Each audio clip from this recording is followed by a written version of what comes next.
Hey guys, and welcome to the Akinon's YouTube channel. In this video, we will talk about user-defined exceptions and how we can create these in the Python programming language. So let's get started.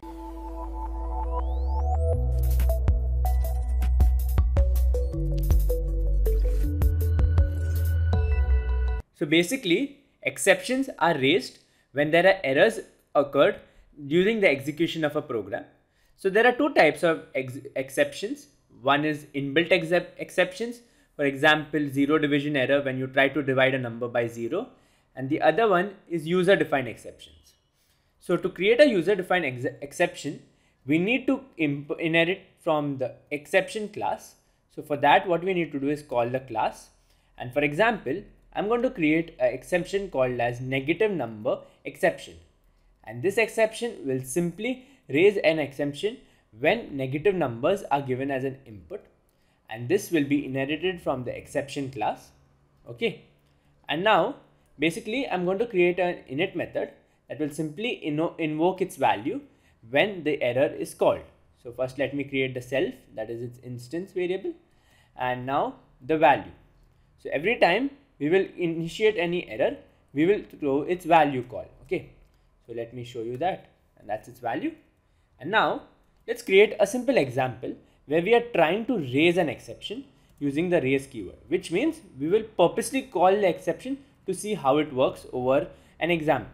So let me call the class name negative number exception, that is inherited from the exception class. And now let me just put some value -1. And now let me call the except negative num exception as an error,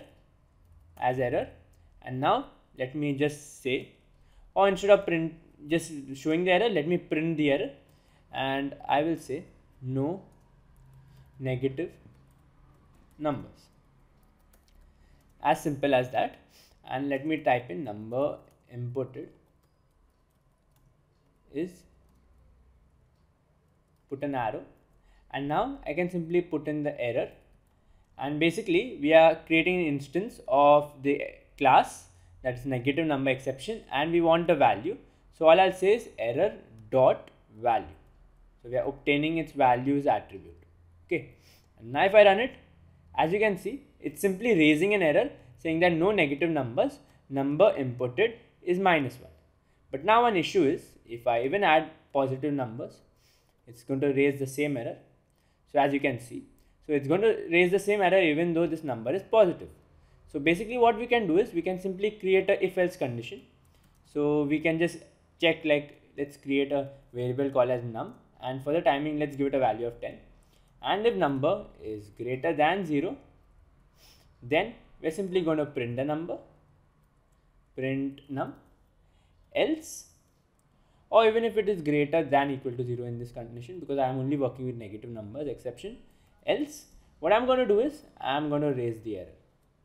I'm going to raise negative number exception. So let me just take it down from here, raise negative number exception.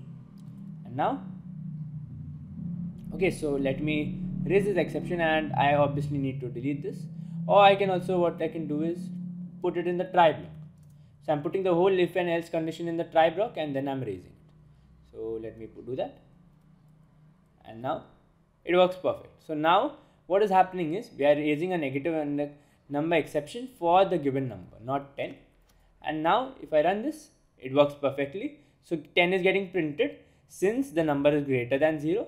But let's say if I changed it to -10, as you can see, what we do is, if we go inside the else condition, we are raising our own exception that we have created, and this exception prints this value, no negative numbers, and the given number inputted is -10.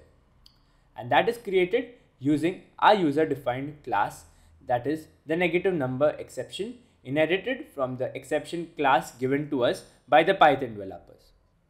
One advantage of using a user defined class is you can call the class on every time you face the same common error you're working in your project, rather than implementing it in separate blocks of code. So that's it from this video, guys. If you like this video, don't forget to drop a like and share it with your friends, and subscribe to the Akinon's YouTube channel for more fun and interesting videos.